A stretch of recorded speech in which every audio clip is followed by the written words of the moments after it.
Muito bom dia. Olá, você que nos acompanha ao vivo pela TV Câmara Barueri e também pelas nossas mídias sociais. Você conhece a Lei Geral de Proteção de Dados? Sabe do que ela trata? Como ela funciona na prática? Quais são os nossos direitos? Hoje nós vamos saber um pouquinho mais sobre o que se trata essa lei e como a gente consegue acessar os nossos serviços na internet ou até mesmo em empresas, garantindo o sigilo e a segurança dos nossos dados. Para explicar como funciona a Lei Geral de Proteção de Dados na prática, a Câmara Municipal de Barueri convidou Adriana Bastos Leme, ela que é analista de tecnologia da informação e pós-graduada em engenharia da informação. Vai nos explicar, vai conversar aqui com a gente sobre como funciona na prática e os direitos e os deveres previstos na chamada LGPD. Adriana, muito obrigado pela sua presença. Tem a palavra. Bom dia a todos, obrigada pela palavra. Bom, primeiramente eu queria parabenizar a Câmara por ter aberto esse espaço para poder fazer essa apresentação da LGPD, que é um processo importante que vai acontecer nas empresas, né, daqui para frente. E como a Câmara já está fazendo essa adequação, é importante que todos estejam sensibilizados com essas mudanças que vão ocorrer aqui na Câmara. Isso também vai valer para vocês no lado pessoal do uso de internet, então é importante isso. Então, eu parabenizo a Câmara por esse espaço aqui e a presença de todos.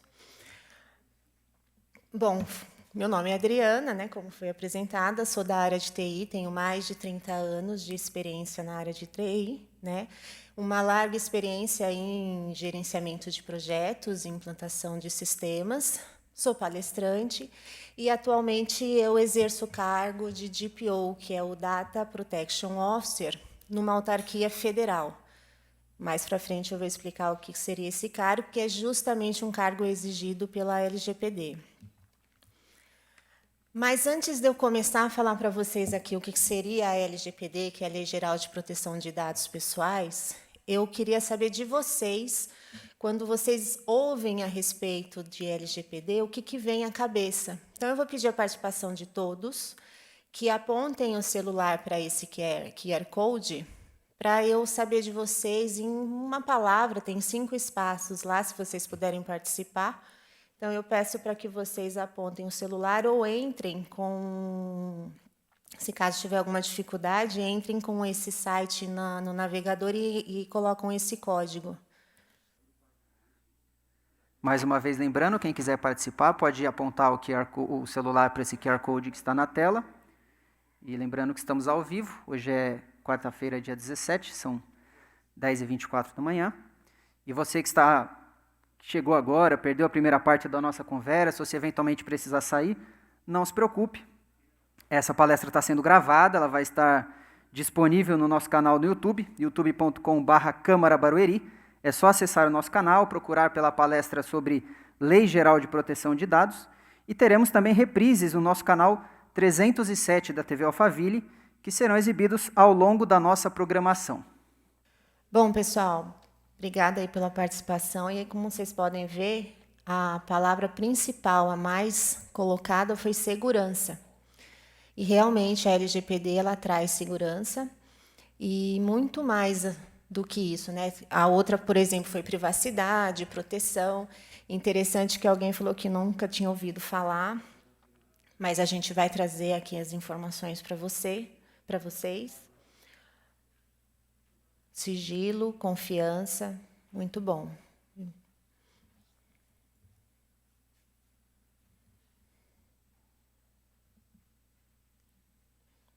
Legal. Então, vamos apresentar para vocês aqui o que é LGPD. Mas, antes de tudo, eu queria perguntar para vocês se já ouviram falar dessa frase, Data is the new oil. Dados são o petróleo, o novo petróleo. Essa frase foi dita em 2006 por Clive Humby.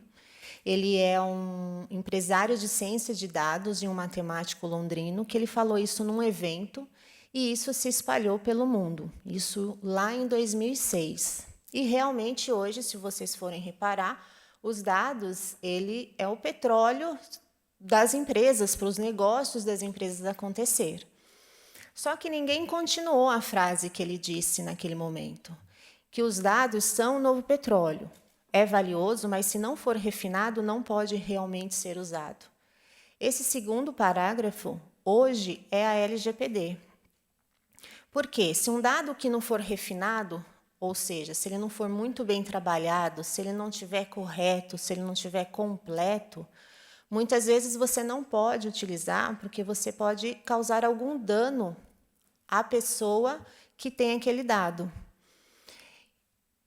Então, vou perguntar aqui para vocês se vocês já ouviram algum a respeito de um negócio de anúncios de preço zero, né? Que aí a gente vai ver como que seria esse dado trabalhado. Quem aqui não tem um Instagram, um Facebook, acessou um Waze, um Google Maps, ou precisou baixar um e-book e colocou aqui os seus dados? Então, quer dizer, como é que eu tenho uma ferramenta, um aplicativo, e eu não pago por esse aplicativo, mas eu uso? Mas vocês já perceberam que quando vocês, às vezes, fazem algum acesso de um assunto, de um produto, aquele produto começa a aparecer para vocês constantemente, como uma oferta, como um anúncio? Como que funciona isso daí?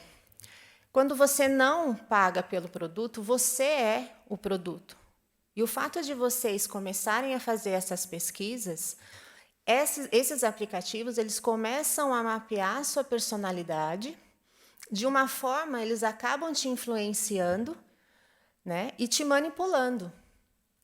Porque você foi lá, fez uma pesquisa, e aquilo, uma vez, começa a aparecer para vocês constantemente, e começa a ser um propósito ali de experiências. Eles acabam vendendo experiências, e parece que aquilo é personalizado, é para você.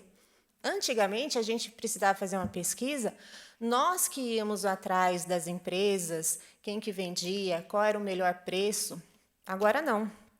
Os aplicativos, eles conseguem captar os seus hábitos, os seus costumes, os seus gostos e te proporcionam essas experiências. E acabam economizando o que nós hoje temos de mais valioso, que é o tempo. É precioso, então a gente não perde mais tempo. Ao invés de a gente ir a eles, eles estão vindo a nós. Mas como que eles fazem isso, né? Como que tudo isso aí funciona? Vocês, nós colocamos os nossos dados, e não somente dados pessoais, CPF, e-mail, dados, só o fato do seu hábito do dia a dia, eles entram isso como dado, se transformam numa informação e vai para um conhecimento. O que seria esse conhecimento? Não sei se alguém já ouviu falar dos Big Data, Machine Learning. São máquinas grandiosas que trabalham com grandes volumes e variedades de dados e com muita agilidade. Em todo esse processo, eles ficam fazendo um mapeamento e te proporcionando essas experiências. Então, tudo isso daí vai trabalhando e vocês acabam que não percebem. Isso é muito bom para nós, mas acaba te proporcionando essas experiências sem a gente perceber. Então, os dados realmente passou a ser o principal ativo dessas empresas, só que eles começaram a ser vendidos e trocados, e os titulares, que somos nós, donos dos nossos dados, passamos a ser vistos como métricas. Mas como assim? Isso é bom? Isso é ruim? Isso é bom, porque hoje a gente vive num mundo tecnológico de agilidade, e a própria pandemia acabou colocando isso com muito mais força, né, no uso da tecnologia. Isso é bom. Qual que é o problema? É nós não sabemos como são feitas essas métricas. Nós não sabemos o que eles têm de registros nossos lá e como eles estão sendo usados. Então, eu vou trazer aqui para vocês um trailer de um documentário que tem na Netflix, eu não sei se alguém já assistiu, chama Privacidade Hackeada, para vocês verem como que essas coisas funcionam, como esses dados são trabalhados e a gente não tem esse conhecimento. Who has seen an advertisement that has convinced you that your microphone is listening to your conversations? all of your interactions, your credit card swipes, web searches, locations, likes. They're all collected in real time into a $1 trillion a year industry. The real game changer was Cambridge Analytica. They'd worked for the Trump campaign and for the Brexit campaign. They started using information warfare. Cambridge Analytica claimed to have 5,000 data points on every American voter. I started tracking down all these Cambridge Analytica ex-employees. Someone else that you should be calling to the committee is Brittany Kaiser. Brittany Kaiser, once a key player inside Cambridge Analytica, casting herself as a whistleblower. The reason why Google and Facebook are the most powerful companies in the world is because last year data surpassed oil in value. Data is the most valuable asset on Earth. We targeted those whose minds we thought we could change until they saw the world the way we wanted them to. I do know that their targeting tool was considered a weapon. There is a possibility that the American public had been experimented on. This is becoming a criminal matter. When people see the extent of the surveillance, I think they're going to be shocked. And I still fear for your life. Yeah. With the powerful people that are involved. But I can't keep quiet just because it'll make powerful people mad. Data rights should be considered just fundamental rights. This is about the integrity of our democracy. These platforms which were created to connect us have now been weaponized. It's impossible to know what is what, because nothing is what it seems.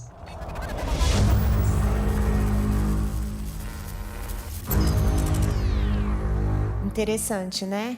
É um documentário a respeito da Cambridge Analytica, que trabalhou na campanha do Donald Trump. Recomendo a todos assistir, porque fala um pouquinho desse lado dos dados que nós deixamos gravados num rastro e como eles estão utilizando isso e nós nem sabemos que eles estão fazendo. Então, o Facebook, nesse caso da Cambridge Analytica, ele estava envolvido e não foi simplesmente um vazamento de dados. Os dados foram expostos mesmo de 87 milhões de usuários para ajudar na campanha do Donald Trump. E ninguém estava sabendo. Então, eles acabavam usando essas informações e influenciando as pessoas para poder apoiar o Donald Trump. Agora, aqui eu vou mostrar para vocês uns casos, né, de dados, né, da privacidade do dado, de como que acontece e a gente não percebe, que nem no caso do metrô da linha 4, a linha amarela, tinha umas câmeras em cima das portas do metrô e eles captavam a imagem das pessoas para ver a reação com relação às propagandas que eles colocavam nas portas. E também ninguém estava sabendo disso. Então, uma juíza ela entrou com um processo para que retirassem essas câmeras e, caso eles não fizessem isso, eles pagariam uma multa diária de R$50 mil, né? Porque não estava muito claro a finalidade. O importante da LGPD é você ter uma finalidade do uso de um dado, seja ele um dado, um CPF, um e-mail, seja ele uma imagem também. Isso aconteceu lá em 2018, essa reportagem do G1. Agora, em maio de 2021, saiu uma sentença do Tribunal de Justiça de São Paulo colocando uma indenização por danos morais de R$100 mil. Teve todo um processo, né? O próprio metrô tentou se defender com relação a isso, mas acabou que eles vão ter que pagar uma multa de R$100 mil, e eles estão proibidos de colocar essas câmeras se não tiver o consentimento das pessoas para que eles possam captar essas imagens. Outro caso também que nós temos é o do Serasa Experian. Eles também foram proibidos a venda de dados. O Serasa estava vendendo dado das pessoas e nós não sabíamos disso. Foi proibido porque eles estavam ferindo os princípios da LGPD. O Banco Inter e a Netshoes, eles reconheceram o vazamento de dados e, nesse caso, eles tomaram as devidas providências, que foi de informar os titulares de que houve esse vazamento, mas também já teve esse problema. Mas, pelo menos, eles conseguiram informar as pessoas, que é o que a lei também pede. O caso Cyrela foi a primeira empresa aqui no Brasil que teve que pagar uma indenização de R$10 mil para um usuário, né, para um titular de dados, por conta que ele estava fazendo um compartilhamento de dados com outras empresas sem o consentimento dessa pessoa. Então, ela entrou com um processo e ela conseguiu uma indenização de R$10 mil. Facebook app. Quem utilizou o Facebook app naquela de você se ver mais idoso ou se ver criança, naquele momento o Facebook também estava captando informações de vocês. E só que foi um alvo de investigação do FBI, porque o Facebook estava captando e também não foi muito bem provado qual que foi a finalidade daquilo. Eventualmente, ele iria usar para algum fim, mas ele não soube explicar. E, recentemente, o Facebook e o Instagram, eles ameaçaram a cobrar os serviços dos usuários. Esse caso aqui é justamente o que se conecta ao que eu expliquei lá atrás, que quando a gente não paga por um aplicativo, por um produto, nós somos os produtos. Por que o Facebook e o Instagram fizeram essa ameaça? Porque uma vez que você tem que agora optar por registrar os cookies, os seus hábitos, os seus gostos, se você fala que você não quer que mais faça isso, porque a própria lei pede para que você dê esse consentimento, ele passa a não ter mais os seus hábitos, os seus costumes. Então, eles também não vão mais conseguir te proporcionar os produtos, as empresas que fazem esse anúncio não vão mais te ofertar com esses produtos. E é justamente essas empresas que ofertam os produtos para nós é que mantém o Facebook. Então, nós damos os nossos dados, os nossos hábitos, essas empresas captam essas informações, nos proporcionam os anúncios, e é justamente aí que mantém o Facebook funcionando. Uma vez que eu não deixo mais essa informação, eu vou começar a pagar. Como que o Facebook vai se manter, ou o Instagram? Entendeu? Aí vocês vão me perguntar, mas, Adriana, a gente utiliza dados constantemente, e a gente está falando aqui muito da tecnologia, porque nós usamos isso agora muito forte, mas o dado, mesmo num papel, é um dado que tem que ter uma certa privacidade. Então, desde lá de 97, a gente já tem uma lei que é a habeas data, que tem essa proteção de dados, disso lá em 97, mas tivemos marcos importantes durante todo o tempo. A própria LGPD ela foi trabalhada desde 2010. Já se teve um anteprojeto da LGPD lá em 2010. Em 2011, saiu a Lei de Acesso à Informação, voltada mais para órgãos públicos, né, que é a LAI. Lá também fala alguma coisa sobre a proteção de dados, mesmo que a gente tenha que fazer uma divulgação de informação, de qualquer forma, lá tem algumas previsões de privacidade. Tem o Marco Civil da Internet, que foi em 2014, lá também já ditava algumas regras de como nós tínhamos que ter a privacidade do acesso à internet. Em 2015, teve uma nova consulta do anteprojeto da LGPD. Em 2018, com o escândalo da Cambridge Analytica, se forçou a implementação da GDPR lá na União Europeia. Então, lá eles também têm uma lei de privacidade de dados, e em 2020 saiu aqui a LGPD. Então, nós já tínhamos algumas coisas previstas, só que elas não eram exigidas, né? Tanto a LGPD hoje, ela não obriga, mas ela utiliza bastante a norma ISO, que é da BNT, que é a família 27000, justamente para a segurança de dados. A entrada da LGPD ela aconteceu o ano passado, mas teve um processo longo o ano passado. Em abril de 2020, foi solicitado a prorrogação, porque a lei ela tinha que ter entrado em agosto de 2020. Então, em abril, eles pediram uma prorrogação para que fosse até maio de 2021, mas ela foi recusada, permanecendo que fosse em agosto. Depois, em agosto, eles pediram para que fosse até dezembro de 2020. Por quê? Por conta até mesmo da pandemia, só que também foi recusado. Em agosto, a gente já estaria em agosto, ela já deveria ter entrado. Então, a vigência dela começou em 18 de setembro. Ela foi sancionada em 18 de setembro. E aí, o que seria, então, agora a LGPD, né? Você fala LGPD, mas o que é a LGPD? É uma lei que ela foi baseada justamente na lei da Europa, GDPR. Então, se trouxe muitas das regras de lá, claro que foi adaptada para o Brasil, né? Nem todas as regras de lá foram utilizadas aqui. Ela é uma lei que ela veio fomentar o desenvolvimento tecnológico e econômico, ela não veio aqui para atrapalhar os negócios das empresas, né?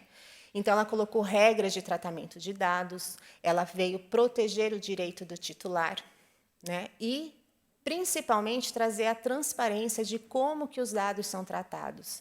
E, com isso, você gera uma confiança e a eficiência do próprio negócio das empresas, porque todas as empresas elas vão ter que se adequar à LGPD. Isso é obrigatório. Quem tem qualquer comércio, qualquer coisa, eles vão ter que se adequar. Utilizou um dado pessoal, tem que, sim, ser transparente na utilização de como esses dados são utilizados, né? Bom, como eu disse, ela está em vigor desde setembro do ano passado e as sanções começam agora a partir de 1º de agosto. Poxa, mas já não teve algumas sanções lá atrás? Sim, tiveram. Eles verificam os danos que são causados e já teve, sim, algum caso. A partir de agosto, já não tem mais desculpa, então eles começam a ter sanções. Mas, Adriana, o que é um dado pessoal, né? O que seria isso, né? Falei bastante sobre isso, mas o que é? É o único artigo que eu trago aqui, que é o artigo 5º da lei, que fala que um dado pessoal é toda e qualquer informação que identifica ou que possa identificar uma pessoa. E esses dados eles estão divididos pela lei em comuns e sensíveis. E ele vale tanto para adulto, criança e adolescente, e no caso de criança e adolescente, ele tem algumas verificações particulares por serem crianças e adolescentes, mas também são divididos em comuns e sensíveis. Então, o que seria um dado comum? É só um CPF, um e-mail? É um CPF, é um e-mail, é um endereço, é um telefone, é um título, é um GPS, é um IP. Nossa, mas eu consigo identificar? Sim, porque eu posso vir a identificar. Aqui só são alguns exemplos, tá, de dados comuns. E os dados sensíveis, todos esses aqui, são os que são previstos em lei. É raça, etnia, opinião política, filiação sindical, caráter político, convicção religiosa, vida sexual, biometria. Biometria é algo que nunca se perde, né? E genética. Mas por que é um dado sensível, né? O que seria isso? É um dado que leva à discriminação. Então, esses dados aqui, dependendo de como eles são tratados, ele pode levar à discriminação. Então, significa assim, eu tenho todos esses dados pessoais, seja ele gosto, hábito, um IP, um GPS, eventualmente ele isolado, eu não identifico uma pessoa. Mas se eu pegar um pouquinho de cada um desses aqui, eu posso identificar. Então, se eu juntar esses dados, eu monto um quebra-cabeça e eu acabo identificando uma pessoa. Então, por isso que a lei prevê que eu ou identifico ou posso vir a identificar. É justamente eu pegar esses dados e montar um quebra-cabeça. E a lei, ela traz os atores. Tem pessoas e entidades importantes para que a lei realmente aconteça. Então, eu tenho aqui a ANPD, um controlador, o operador, o titular e o DPO. Então, o que seria cada um deles? A ANPD é a Autoridade Nacional de Proteção de Dados. É a única lei no Brasil que tem uma autoridade fiscalizadora. Por isso que ela está forte no mercado, está sendo exigido que todos os CNPJs adequem, tenha um programa de conformidade da LGPD. Ela vai vir, né, ela existe para elaborar diretrizes, porque a lei ela foi criada, mas ainda tem algumas lacunas, todo mundo está implementando, está vendo algumas dificuldades, e então ela está gerando alguns guias, ela vai dar essa diretriz para todas os CNPJs de como deve ser implementado ou, eventualmente, alguma alteração que ela acha que deve ser feita. E ela vai fiscalizar, né? Ela vai ajudar também nessa implementação, vai, consequentemente, fazer um monitoramento e é ela que vai verificar a necessidade de uma aplicação de sanções. O controlador. O que seria o controlador? É uma pessoa física ou jurídica de direito público ou privado com fins lucrativos. Okay? Ele é o que compete às decisões de tratamento de dados pessoais. O controlador, vamos colocar os exemplos, é como é a Câmara, né? Então, ele é o que dita as regras, é ele que fala o que eu coleto, como eu classifico, como eu utilizo, onde eu arquivo, qual que é a vida útil desse dado. E ele tem a obrigação de se adequar, né, à LGPD, de indicar esse DPO, que é a pessoa que vai fazer todo o controle dessa adequação da LGPD. Ele é o responsável pelo dado de um titular.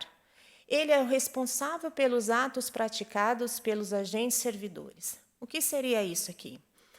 O controlador ele não pode atribuir as obrigações e as competências para os agentes ou os servidores deles serem o controlador. O controlador é o CNPJ. Os funcionários, eles simplesmente seguem as regras e as normas, os procedimentos que aquele CNPJ coloca, e ele que é o que vai responder por qualquer ato ilícito de um agente. Então, o controlador não são os funcionários, o controlador é o CNPJ. Então, e isso está previsto num guia que a própria ANPD já emitiu, porque estava tendo essa confusão de que, eventualmente, os funcionários eram os controladores. Não. O controlador é o CNPJ, ele responde pelos atos feitos pelos agentes, pelos servidores, porque ali é baseado nas normas e procedimentos do próprio CNPJ.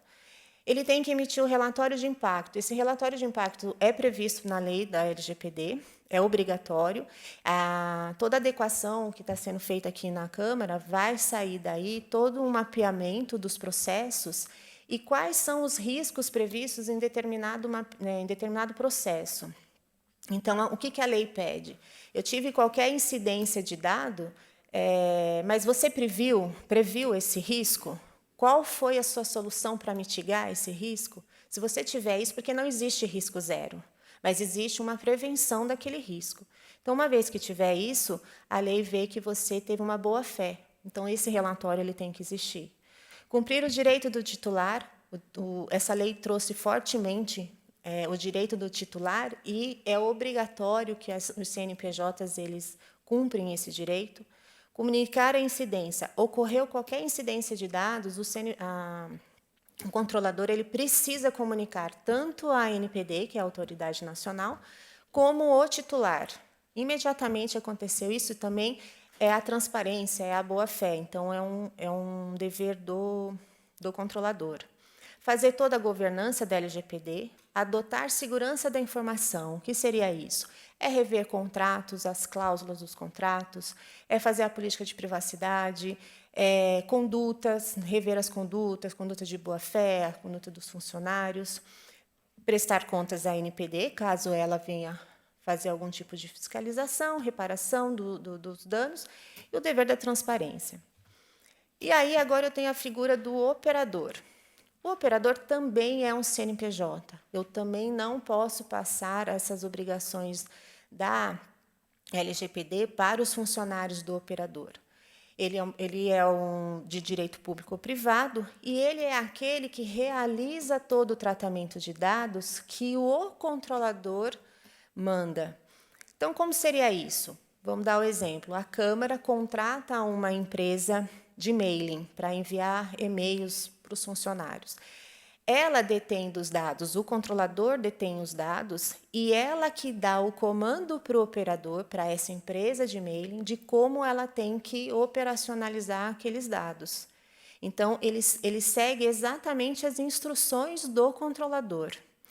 E só que essa ligação entre esses dois CNPJs, eles precisam ser revistas em cláusulas contratuais, porque, por mais que o operador faça todo o tratamento de dados a mando do controlador, existe uma responsabilidade ali no momento daquele uso. Então, precisa ser visto isso em cláusulas contratuais.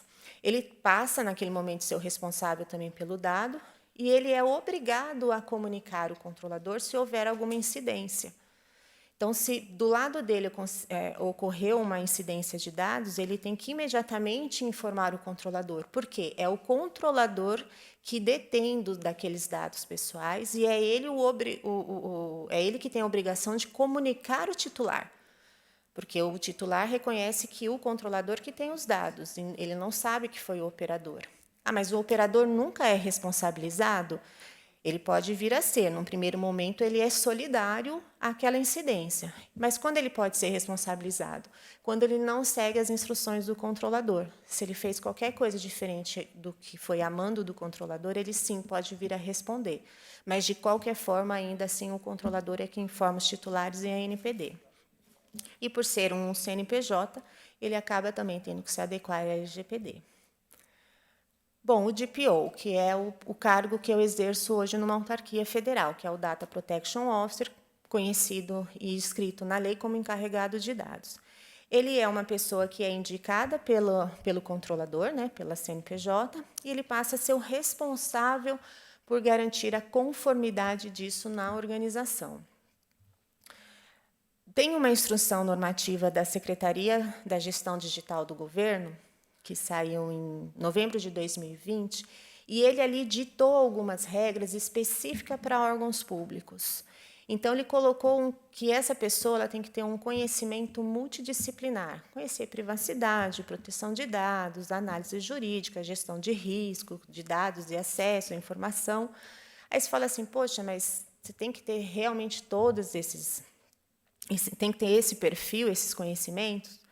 Não necessariamente. Eu falo isso porque eu, por exemplo, sou da área de TI, eu não conheço a fundo a parte jurídica. Então, foi montado um comitê onde eu tenho pessoas que me dão base, que me ajudam em qualquer decisões que precisam ser tomadas. Então, é legal que tenha essa imagem do DPO, essa pessoa, porque é ela que vai representar o controlador. Ela não é a responsável por qualquer violação, por qualquer incidência. Ela é o representante em nome do controlador. E ela tem a comissão como apoio. Um ponto importante que foi colocado é que essa pessoa não pode se encontrar lotado na tecnologia da informação como gestor responsável do sistema de informação.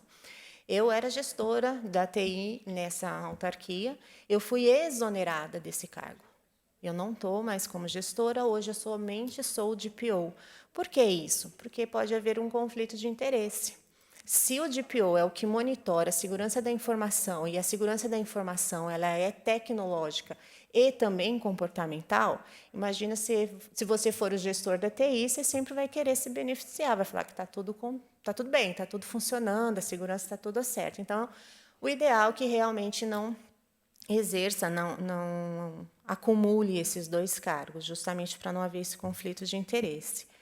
A atribuição do DPO é enorme, né? Porque, de uma certa forma, você precisa conhecer a LGPD, coordenar toda a adequação, ter ciência de tudo que foi feito de mapeamento, do diagnóstico, do planejamento. Por quê? Porque é o DPO que vai responder qualquer questionamento da ANPD ou de um titular. Então, ele precisa conhecer todos os processos e como esses processos foram diagnosticados e quais soluções foram dadas. Fazer a implementação da segurança da informação. Como eu disse, segurança da informação não é somente tecnológica, ela também é comportamental. Por isso a importância de vocês estarem aqui e se colocar na situação, não somente como os servidores da Câmara, mas também como pessoas físicas, para vocês saberem como que funcionam, como as pessoas estão utilizando o dado. Então, no momento você é o usuário, no momento você é o que trata o dado de alguém, de um terceiro. Então, é uma mudança comportamental também. rever todas as políticas, né? Ele precisa trabalhar em cima da política de privacidade, dos termos de uso, do consentimento de cookies, rever as cláusulas contratuais, todos os contratos que tenham tratamento de dados, documentações precisam ser revistas de RH, eventualmente, tem que estar a par de tudo. Fazer a elaboração e a revisão. Uma vez que você tem a implementação da LGPD nas empresas, você constantemente tem que ficar fazendo um monitoramento daquilo. Então, você tem que rever os relatórios de conformidade, de impactos, que esse é um relatório exigido pela LGPD e pode ser cobrado. Desculpa, pode ser cobrado pela ANPD. Fazer a comunicação com a ANPD, com o titular, com os funcionários, na necessidade, numa dúvida, ele tem que estar ali para participar de qualquer projeto que envolva dados, ele tem que trazer as soluções, ele não é uma pessoa para dificultar, ele é uma pessoa para trazer a solução baseado no que a lei pede, né? Então, sempre está ali na orientação dos colaboradores. O titular, eu particularmente enxergo que o titular é o principal ator hoje. A LGPD ela veio para realmente beneficiar o titular. E todos nós somos titulares, todos os CPFs, eles detêm do direito eles detêm dos dados e é o direito que ele tem de saber como que as pessoas estão utilizando os nossos dados, né? Então, para mim, ele é a pessoa principal dessa lei. E a lei ela foi muito forte, ela trouxe um empoderamento forte para esse titular, porque ela colocou ali alguns pontos que eles podem passar a exigir agora do CNPJ algumas informações.